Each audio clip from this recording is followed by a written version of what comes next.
Hello. We are up camping in this beautiful place, and I was pondering about lighthouse adventures. So I'm just over here by this stream. So pretty. But I was thinking about a lighthouse and what is the lighthouse representing? Is that Christ, which it can be. Christ can be the lighthouse that shines in the darkness. But I also had this thought as I was pondering about it and thinking about different scriptures that we are asked to be a light on a hill, and a city that is set on a hill cannot be hid, and don't put your light under a bushel. Anyway, and so I was thinking about how we are actually a lot like a lighthouse, set up to guide people during storms. And we live in a time of a lot of storms. Aaron was brought forward to the door of the tabernacle and was washed and anointed, and then it goes on into Leviticus, and it talks about that the Spirit of the Lord filled the tabernacle.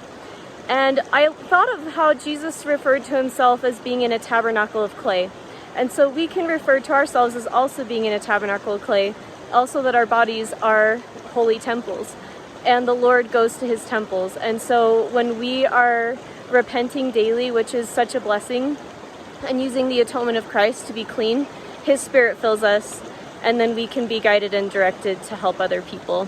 And I had a really cool experience with that. I was praying to know who needs me today, and as I was preparing to come on this camping trip, I had a lot of errands to run. And so I was going to the store, and as I was heading there, I felt like I needed to stop and see a friend who I adore. And anyway, and I was like, oh, I'm kind of busy, but I'll just stop and say hi. So I pulled in. Alex is my errand buddy because he likes to run away and get into things, so he was with me.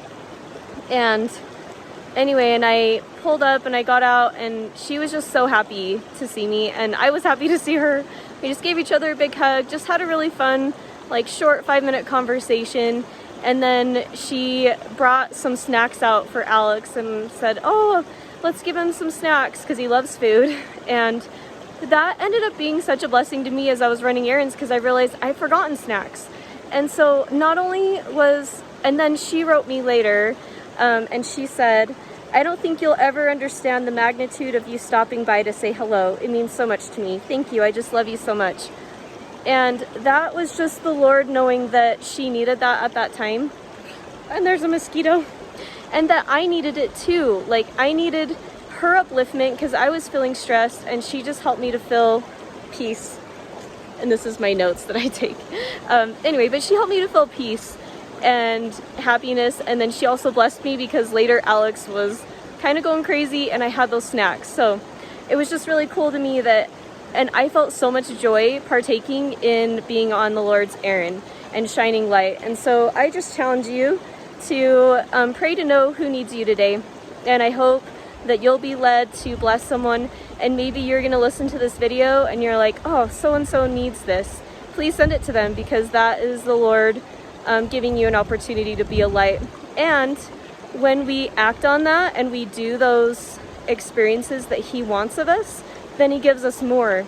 And so I'm just so excited to have that new question to guide me each day. And I'm probably going to forget sometimes. Oh, and my hair got all crazy. But I'm probably going to forget sometimes, and that's okay. But we just do our best and keep going.